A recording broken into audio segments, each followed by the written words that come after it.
बिस्मिल्लाहिर्रहमानिर्रहीम। Dear students, अब हम दोबारा हाजिर हैं। अब ग्रुप थ्योरी स्टार्ट कर रहे हैं। ग्रुप थ्योरी का आज सेकंड लेक्चर हम स्टार्ट कर रहे हैं। आज हमारा सेकंड लेक्चर है ग्रुप थ्योरी का। तो बहुत ही इंपॉर्टेंट क्वेश्चन के साथ फिर हाजिर हैं। तो ये थ्योरम स्टार्ट करते हैं। थ्योरम यह है, पढ़ें। फॉर ए व B belongs to group, the equations ax is equal to b and xa is equal to b have unique solutions। ये हमने प्रूव करना है। बहुत ही इम्पॉर्टेंट थ्योरम है और ये 2-3 बार पेपरों में आ भी चुका है। 2-3 बार बोर्ड के एग्जाम में, यूनिवर्सिटी के एग्जाम में आ चुका है। सो अब हम इसका प्रूफ करवाते हैं। फॉर ए व B belongs to group, a और बी ग्रुप के एलिमेंट हैं। प्रूव करना है ए एक्स बराबर b have unique solution. So since a x, पहला पार्ट करते हैं। Since a x is equal to b, इसे हम कह देते हैं इक्वेशन 1। अब हम by multiply by A inverse, क्योंकि सोल्यूशन से मुराद है, सॉल्व करने से मुराद है, यूनिक सोल्यूशन से मुराद है एक्स मालूम करना। तो सबसे पहले एक्स मालूम करने के लिए ए इनवर्स से मल्टीप्लाई करेंगे ताकि ए कैंसिल हो जाएगा। So by multiplying by A inverse, because A belongs to group, A group को बिलोंग कर रहा है और जी एज ए ग्रुप, तो ग्रुप की प्रॉपर्टी है अगर कोई एलिमेंट ग्रुप को बिलोंग करे तो उसका इनवर्स भी ग्रुप को बिलोंग करेगा। ये ग्रुप की प्रॉपर्टी थी, तो इसलिए ए इनवर्स ग्रुप को बिलोंग कर रहा है, इसलिए ए इनवर्स से मल्टीप्लाई करेंगे। तो जब मल्टीप्लाई करना है कैसे, ग्रुप के एलिमेंट्स को आपस में, ग्रुप से बाहर किसी नंबर को मल्टीप्लाई नहीं करेंगे। जो एलिमेंट ग्रुप को बिलोंग करेगा उसको आपस में मल्टीप्लाई करेंगे। So multiplying by A inverse into A x is equal A inverse B.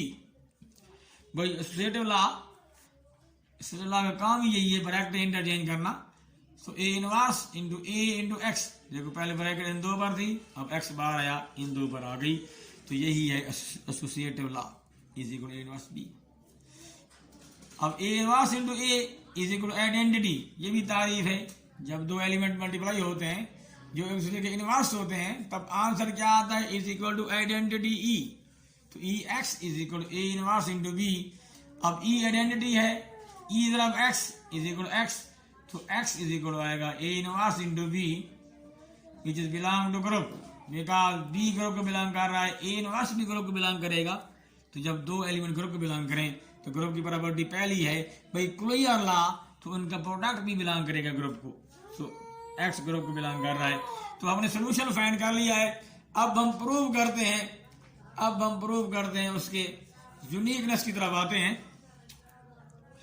We know prove that the solution of one is unique. तो याद रखें, जब भी प्रूव करना है सोल्यूशन यूनिक है, जब भी यूनिकनेस प्रूव करनी होगी तो हम क्या कहेंगे, कंट्रेरी फर्ज करेंगे, उलट फर्ज करेंगे।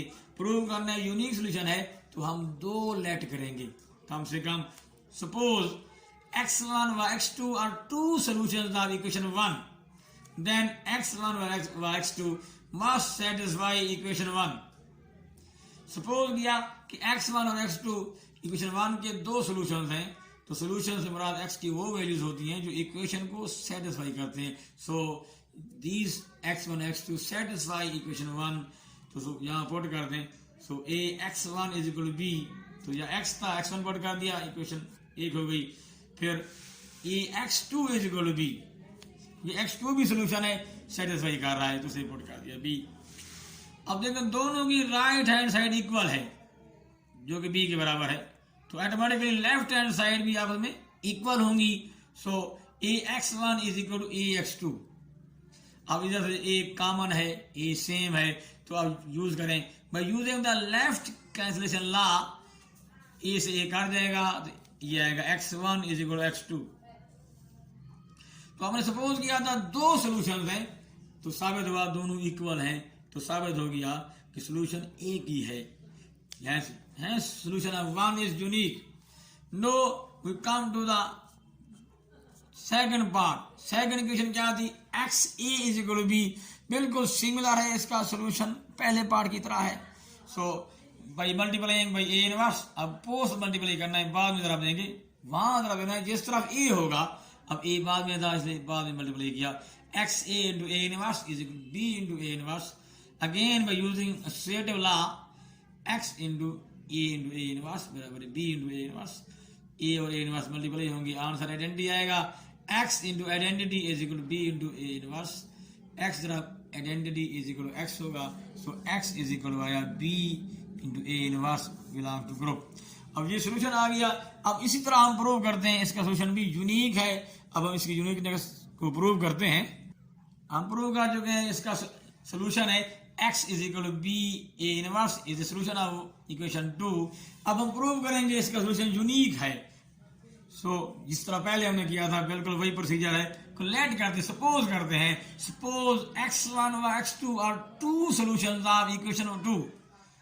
प्रूव करना है सोल्यूशन एक है, दो लेट करेंगे, उलट लेट किया। सपोज x1 व x2 are two solutions of equation 2, then x1 व x2 must satisfy equation 2। equation 2 में पुट कर दें। equation 2 क्या थी? ये थी xa is equal to b, तो x1 भी सेटिस्फाई करेगा इस इक्वेशन को, x2 भी सेटिस्फाई करेगा। That is x1a is equal to b, जब x2 सेटिस्फाई करेगा तो फिर ये आएगा x2a is equal to b। अब इन दोनों की राइट हैंड साइड इक्वल है, so automatically left hand side equal होगी। Then x1a is equal x2b। अब a दोनों तरफ कॉमन है और किस तरफ है? राइट साइड की तरफ है। So by using the right cancellation law a1 कर देगा। so आंसर क्या आया? x1 is equal x2। ए से कट गया, क्या यूज किया? Bye using the right cancellation law, तो हमारे पास प्रूव हो गया x1 is equal x2। Hence solution of equation 2 is unique. अब हम प्रूव कर चुके हैं सोल्यूशन इक्वेशन 1 यूनिक है। अब हम एक और थ्योरम की तरफ आते हैं। अब ये थ्योरम है, बहुत इंपॉर्टेंट है ये भी। फॉर ए व B member of group, number 1 A inverse का inverse is equal to A, number 2 A B inverse is equal to B inverse A inverse. Prove करते हैं। पहला पार्ट प्रूव करना है, नंबर 1 ए इनवर्स फिर inverse is equal to A. Let किया A inverse, जिसका inverse ले रहे हैं ब्रैकेट के अंदर है, A inverse is equal to C. तो we are prove that C inverse is equal to A. जब भी प्रूव करना हो कि एक एलिमेंट का इनवर्स दूसरे के बराबर है, तो we have to show that, हमें ये शो करना पड़ेगा इन दोनों का product A C is equal to C A is equal to identity. अब सी का इनवर्स ए प्रूव करना है तो हमें ये प्रूव करना होगा सी जरा A C is equal to C A is equal to identity. दोनों तरफ से मल्टीप्लाई करेंगे और आंसर प्रूव करेंगे आइडेंटिटी के बराबर। नो, अब सी इज इक्वल ए इनवर्स है, तो ए इनवर्स सी किसे ऐड किया था? ये देखो ए इनवर्स, तो A inverse into A is equal to identity आएगा। एंड अब कंप्यूट करें A C is equal A into C let किया था ए इनवर्स को, ए इंटू ए इनवर्स लौटा दें सी की value, A into A inverse is equal identity. Hence हम प्रूव कर चुके हैं C A is equal to A C is equal to identity. अब इन दोनों का प्रोडक्ट आइडेंटिटी आ गया, सी ए और ए सी कंप्यूट करके दोनों का प्रोडक्ट लिया, दोनों हालतों में आइडेंटिटी आया, दस प्रूव हो चुका है सी का इनवर्स इज इक्वल टू ए है।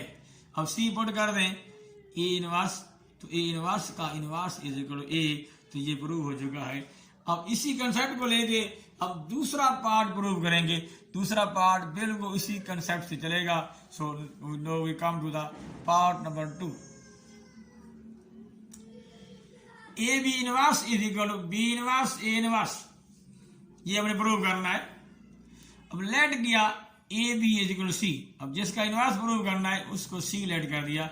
Late A B is equal to C, we have to prove that C inverse is equal to B inverse A inverse. अब ये प्रूव करना है कि सी का inverse is equal to B inverse A inverse है। तो अब क्या करेंगे? अब उसी तरह प्रूव करेंगे। लेट ये चेक करेंगे सी इंटू बी इनवर्स ए इनवर्स, फिर कंप्यूट करेंगे बी इनवर्स ए इनवर्स इंटू सी। दोनों हालतों में अगर आंसर आइडेंटिटी आएगा तो फिर हमारा प्रूव हो जाएगा कि C inverse is equal to B inverse A inverse है। Now, C into B inverse ए इनवर्स, भाई एसोसिएटेड लॉ यूज करें, ब्रैकेट चेंज हो जाएगी C into B inverse into A inverse. अब यहाँ सी पुट करें, सी लेट किया था ए बी को, A B into B inverse A inverse. Again law use किया ब्रैकेट के अंदर, A into B inverse B into B inverse identity है तो ये आएगा A into identity into A inverse. A जब आइडेंटिटी ए है तो ए इंटू ए इनवर्स हो जाएगा। अब जानते हैं A into A inverse is equal identity, तो पहला प्रूफ हो चुका है, इसका प्रोडक्ट इस हालत में आइडेंटिटी आ चुका है।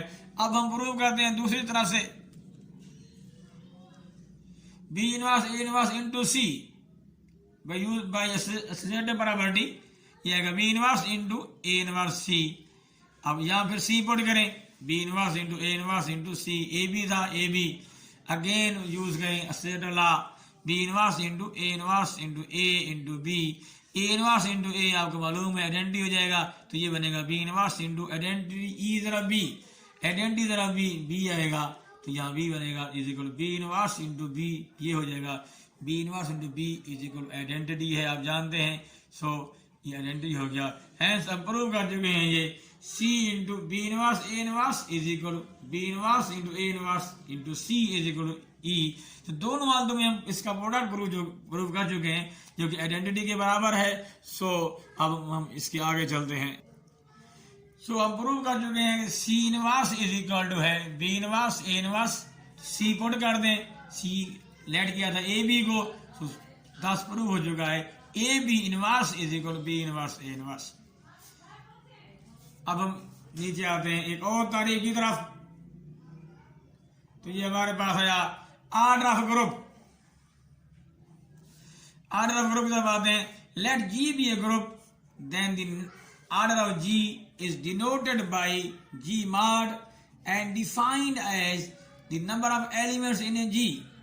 The number of elements in a group is called order of group G, denoted by G mod. So example में देखें, in a group G is equal to 1 minus 1 iota minus iota। अब इसमें elements की तादाद देखें, number of elements यहाँ पे 4 है, सो order of G is equal to 4। अब इसके से इंपॉर्टेंट कंसेप्ट एक और है ऑर्डर ऑफ एलिमेंट का। अब ऑर्डर ऑफ एलिमेंट को पढ़ते हैं, बहुत ही इंपॉर्टेंट है। Let G be a group and e belongs to group. Order of an element, let G be a group and e belongs to group if there exist a least positive integer n, if there exists a least positive integer n such that a की power n is equal to identity, then n is called order of a and denoted by a mod। दोबारा पढ़ लें, if there exists G group है और A group का element है, if there exists a least positive integer n such that a की power n is equal to identity, then n is called order of A and is denoted by A mod इस तरह अगर n exist करे और n क्या होगा, least positive integer, इस तरह का अगर a की power n is equal to identity आएगा, तब क्या करेंगे, तब बोलेंगे a का ऑर्डर जो है वो n है। If no positive integer n exists such that a की power n is equal to identity, if no positive integer exists such that a की power n is equal to identity, then we say that a is of order infinite। अगर कोई ऐसा n exist ना करे जो इस बात को सेटिस्फाई करता हो, जिसपे a की power n is equal to identity आए, कोई ऐसा n exist ना करे, फिर हम कहेंगे a का ऑर्डर इनफिनिट है, then we say that a is of order infinite। अब हम एग्जांपल की तरफ आते हैं। Example 1, number 1, G is equal to 1 minus 1 iota minus iota is a multiplicative group with identity 1। 1 identity है और ये ग्रुप है मल्टीप्लिकेशन के लिहाज से। Note that iota belong to group, iota group का एलिमेंट है, चेक करें, आयोटा की 1 है, आयोटा की 2 इज इक्वल टू -1, आयोटा की 3 is equal to minus iota, iota की 4 इज इक्वल टू 1। अब यहाँ पे आइडेंटिटी 1 है, तो यानी आयोटा की 4 is equal to identity, iota की 4 इज इक्वल टू आइडेंटिटी आया, इसलिए आयोटा का ऑर्डर इज इक्वल टू 4 है। लेकिन इससे पहले कोई पावर आइडेंटिटी नहीं आई, वहां से स्टार्ट किया 1 2 3 4 आइडेंटिटी आई। आयोटा की 4 आइडेंटिटी है, ऑटोमेटिकली 4 के मल्टीपल्स पे भी आइडेंटिटी आएगा, यानी आयोटा की पावर 8 आइडेंटिटी होगी, आयोटा की 12 इज इक्वल टू 1, आयोटा की 16 भी 1 होगा। तो इन सब में लीस्ट 4 था, सो आयोटा का ऑर्डर इज इक्वल टू 4 है। अब एक और एग्जांपल देखें, r-0 is a multiplicative group with identity 1. Note that 2 belongs to r-0, but no positive integer n exists such that 2 की power n is equal to 1. अब देखो 2 की पावर 0 1 हो सकता है, क्योंकि यहां पर उसने ये कहा है there exist least positive integer n। n क्या है? पॉजिटिव इंटीजर हो, 0 ना हो। पॉजिटिव की तारीफ आप जानते हैं, पॉजिटिव इंटीजर से मुराद 0 से बड़ा हो, ग्रेटर देन 0। 0 से बड़ा जो होगा, 0 पॉजिटिव जो होगा 0 से ग्रेटर होगा, इसलिए 0 से ग्रेटर आप लें, 1 लें, 2 लें, 3 लें, 4 लें, चले जाएं 100 पावर 200 300। 2 की पावर पे आंसर 1 नहीं आता, सिर्फ 0 पे 1 आता है, क्योंकि यहाँ पे 1 नहीं आएगा। एन कोई भी पॉजिटिव इंटीजर ले लें, तो इसलिए यहाँ पे इसलिए इसने कहा है no positive integer N exist such that 2 की power n is equal to identity. So इसलिए 2 का ऑर्डर जो है इनफिनिट है, 2 का ऑर्डर जो है वो इनफिनिट है। अब हम ये रिमार्क पढ़ते हैं,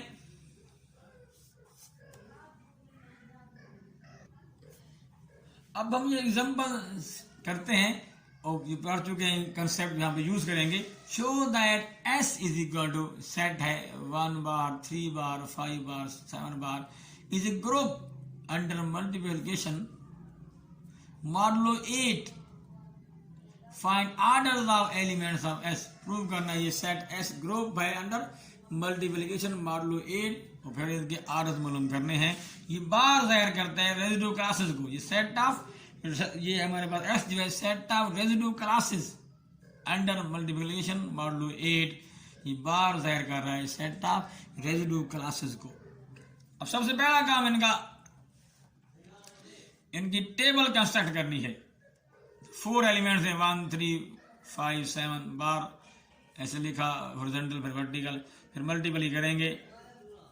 अब जब इनका प्रोडक्ट जो है मॉडुलो 8 के बराबर हो जाएगा या उससे बढ़ जाएगा, फिर तकसीम कर देंगे, जो रिमाइंडर होगा वो बाकी वो लिखना है, जो रिमाइंडर बचेगा जो बाकी होगा वो लिखेंगे।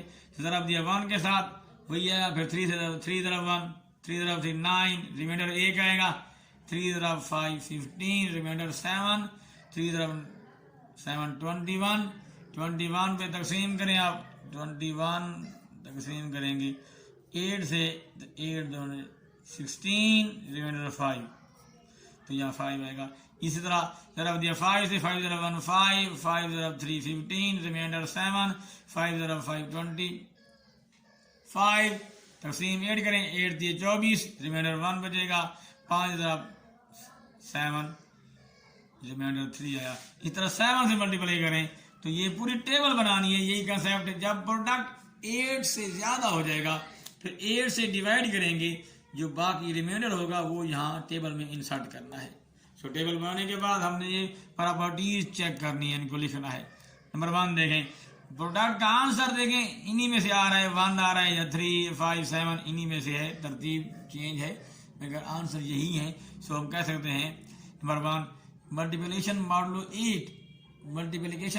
8 is close to our s, that is for all a b member of s, a जरा b s को बिलोंग कर रहा है, कुल अल्लाह सेटिस्फाई हो गया। Number 2 multiplication modulo 8 is associative over s, इसे चेक नहीं करना, जब वेरिएशन मल्टीप्लिकेशन का होगा या एडिशन का होगा तो ये खुद ब खुद वेरीफाइड है, जस्ट लिख देना है multiplication modulo 8 is associative over s, that is for all a b c member of s, a b into c is equal to a into b c। Number 3 अब पता है जब वेरिएशन मल्टीप्लिकेशन का होगा 1 identity है, जब variation addition का होगा फिर 0 को आइडेंटिटी लेंगे। तो सो यहाँ पे मल्टीप्लिकेशन वेरिएशन है तो 1 आइडेंटिटी है, सो 1 bar is identity in s, that is 1 into a is equal to a into 1 is equal to a for all a member of s। For all A member of S. Number 4, inverse of 1 अब चौथी property क्या है, इनके inverse check करने हैं। ये देखना inverse कौन कौन से हैं। अब देखिए इनवर्स पहले बता चुका हूं, जब इन दो एलिमेंट्स का प्रोडक्ट आइडेंटिटी आएगा तो एक एलिमेंट दूसरे का इनवर्स होगा। तो देखिए आइडेंटिटी यहाँ 1 आया तो 1 का इनवर्स 1 है। यहाँ पे आइडेंटिटी देखें 3 का इनवर्स 3 तरफ 3 1 आ रहा है, 3 तरफ 3 आइडेंटिटी आ रहा है, 3 का इनवर्स 3। फिर यहाँ देखें 5 तरफ 5 1 है, 5 का इनवर्स 5। 7 तरफ 7 1 है, 7 तरफ 7 1, तो 7 का इनवर्स 7 है। तो आप सारे एलिमेंट्स का इनवर्स प्रूव फाइंड कर चुके हैं। तो यहाँ हमारे पास चारों एलिमेंट्स के इनवर्स आए, तब प्रूव हो चुका है एस जो है ग्रुप है अंडर मल्टीप्लिकेशन मॉडुलो 8। सो अब हम ऑर्डर्स फाइंड करते हैं। क्वेश्चन ये भी था, find orders of elements. So since 1 bar is an identity element, so order of identity element is equal to 1। ये हम जानते हैं, याद कर लें। आइडेंटिटी एलिमेंट का ऑर्डर 1 होता है और किसी एलिमेंट का ऑर्डर 1 नहीं है। सिंस फ्रॉम द टेबल आप देख चुके हैं 3 तरफ 3 इज इक्वल टू 1 था, सो 3 की पावर 2 1 है। तो ए की पावर n अगर आइडेंटिटी हो तो n ए का ऑर्डर होता है। या 3 की पावर 2 आइडेंटिटी आ रहा है, सो 3 का order is equal to 2। Also 5 तरफ 5 is equal to 1, so 5 square is equal to 1। तो mean order of 5 is equal to 2। 5 की पावर 2 आइडेंटिटी था, इसलिए ऑर्डर ऑफ 5 2 है। ऑल्सो 7 तरफ 7 1 है, 7 तरफ 7 इज इक्वल टू 1, सो 7 की power 2 is equal to 1। It mean order of 7 is equal to 2। तो ऑर्डर ऑफ 7 2 है। तो हमने 1 का ऑर्डर 1, 3 का ऑर्डर 2 है, 5 का ऑर्डर 2, 7 का ऑर्डर 2 है। तो तमाम एलिमेंट्स का ऑर्डर हम फाइंड कर चुके हैं। So the student, next video में फिर हम हाजिर होंगे नेक्स्ट लेक्चर के साथ, नेक्स्ट क्वेश्चन के साथ। तब तक अपना ख्याल रखिए। अल्लाह हाफिज।